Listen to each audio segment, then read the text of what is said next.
കേരളത്തിൽ നിന്നും ഉള്ള രാജ്യസഭാംഗം ജോൺ ബ്രിട്ടാസ് അദ്ദേഹം ഒരു പരാമർശം നടത്തി.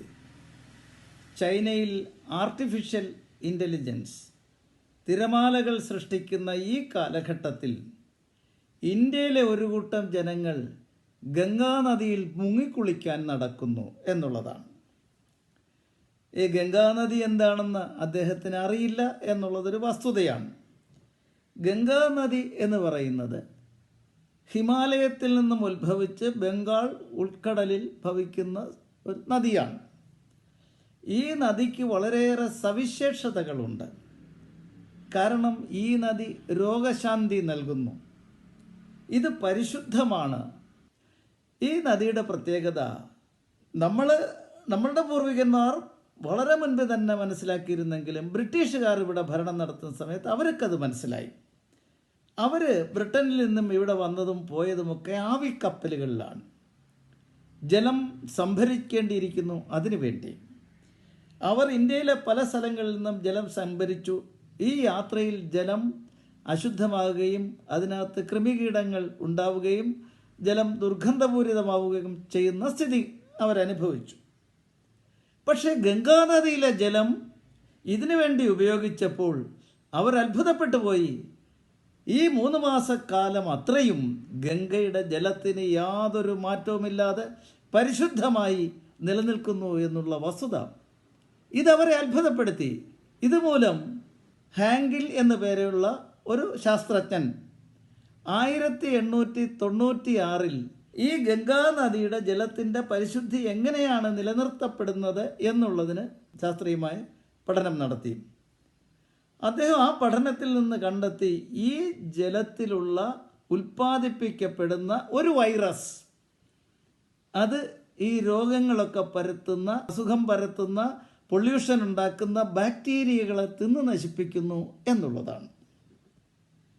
അതുകൊണ്ടാണ് ഇതിൻ്റെ ശുദ്ധി നിലനിൽക്കുന്നതെന്നാണ്.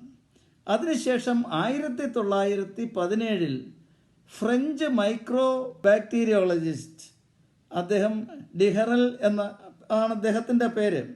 അദ്ദേഹം പഠനം നടത്തിയിട്ട് ഈ ബാക്ടീരിയകളെ തിന്ന് നശിപ്പിക്കുന്ന ഈ വൈറസുകൾക്ക് ബാക്ടീരിയോഫേജ് എന്ന് അദ്ദേഹം പേര് നൽകി. എന്ന് മാത്രമല്ല ബാക്ടീരിയ ഈറ്റർ എന്നു പേര് കൂടി ഈ വൈറസുകൾക്ക് നൽകി. അപ്പോൾ ഗംഗാ നദിയിൽ ഉത്ഭൂതമാകുന്ന ബാക്ടീരിയകളെ നശിപ്പിക്കുന്ന വൈറസുകളാണ് ആ ജലത്തെ സംശുദ്ധമാക്കി നിർത്തിയിരിക്കുന്നത് എന്നുള്ളത് ശാസ്ത്രം തെളിയിച്ചു കഴിഞ്ഞു. അപ്പോൾ ഗംഗാ നദിയിലെ ജലം പരിശുദ്ധമാണ്, പവിത്രമാണ് എന്നുള്ള നമ്മുടെ പൂർവികന്മാരുടെ സങ്കല്പം എത്ര ഉദാത്തവും എത്ര ശാസ്ത്രീയവുമായിരുന്നു എന്ന് ഇതിൽ നിന്ന് നമുക്ക് വളരെ വ്യക്തമാകുന്ന ഒരു കാര്യമാണ്. അതുകൊണ്ട് ജോൺ ബ്രിട്ടാസെ, ഗംഗാനദിയിൽ മുങ്ങിയാൽ രോഗശാന്തി വരും. ശാസ്ത്രകാരന്മാർ കണ്ടെത്തിയിരുന്നു കോളറ പോലുള്ള രോഗങ്ങൾക്ക് ഇതൊരു മരുന്ന് കൂടിയായിരുന്നു എന്നുള്ളത്.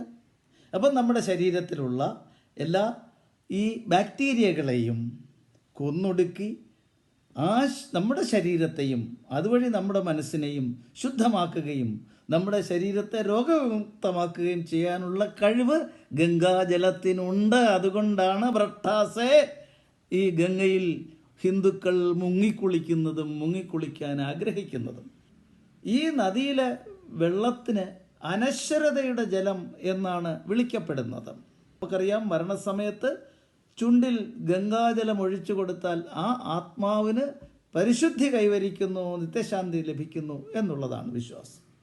ഈ വിശ്വാസത്തിൻ്റെയൊക്കെ അടിസ്ഥാനത്തിലാണ് വയസ്സുകാലത്ത് ഗംഗയിൽ പോയി സ്നാനം ചെയ്യാനും അവിടെ ദേഹത്യാഗം ചെയ്യാനുമൊക്കെ ആൾക്കാർ ശ്രമിക്കുന്നതും നമുക്കറിയാം. അതിനൊരു ദൈവീക പരിവേഷം കൂടിയുണ്ട്. അതായത് സ്വർഗസഞ്ചാരിണിയായ ഗംഗ അത് പരമശിവൻ്റെ തലയിൽ പതിച്ചു. അദ്ദേഹം ഗംഗയെ അവിടെ പൂട്ടിയിട്ടിരിക്കുകയാണ്. എന്നിട്ട് ഗംഗ ട്രിപ്പായി പുറത്തേക്ക് വന്ന് ഒഴുകിയാണ് ഈ ഭാരതഭൂമിയെ ഈ ഫലഭൂയിഷ്ടവും സമ്പുഷ്ടപൂർണവും ഭാരതത്തിലെ ജനങ്ങളെ രോഗവിമുക്തരും ആക്കുന്നത് എന്നുള്ള വസ്തുത ഇത് നമ്മൾ അറിഞ്ഞവരാണ്. അതുകൊണ്ടാണ് നമ്മൾ ഈ നദിക്ക് അങ്ങേയറ്റം പ്രാധാന്യം നൽകുന്നത്. നമ്മുടെ നദികളെ കുറിച്ച് പരാമർശിക്കുമ്പോൾ ആദ്യം പരാമർശിക്കപ്പെടുന്നത് ഗംഗയുടേതാണ്. തൻ്റെ കൈക്കുമ്പിളിലെടുത്ത ജലത്തെ നോക്കി പ്രാർത്ഥിച്ചുകൊണ്ടാണ് നമ്മുടെ ആചാര്യന്മാർ അവരുടെ ഈ സാധന അനുഷ്ഠാനങ്ങളൊക്കെ നടത്തി വരുന്നതും എന്ന് നമുക്ക് കാണാൻ സാധിക്കുന്നു. ഗംഗേ ചയമുനേ ചൈവ ഗോദാവരി സരസ്വതി നർമ്മദേ സിന്ധു കാവേരി ജലേസ്മിൻ സന്നിധിം കുരു. അതുകൊണ്ട് ഹിന്ദുവിൻ്റെ എല്ലാ ആചാരങ്ങളുടെയും പിന്നിൽ അത്യുജ്വലവും ഉദാത്തവുമായ ശാസ്ത്ര സത്യങ്ങൾ ഉണ്ട് എന്ന് ബ്രിട്ടാസ് എന്ന വിഡ്ഢിയാനെ താൻ മനസ്സിലാക്കൂ എന്നാണ് എനിക്ക് പറയാനുള്ളത്.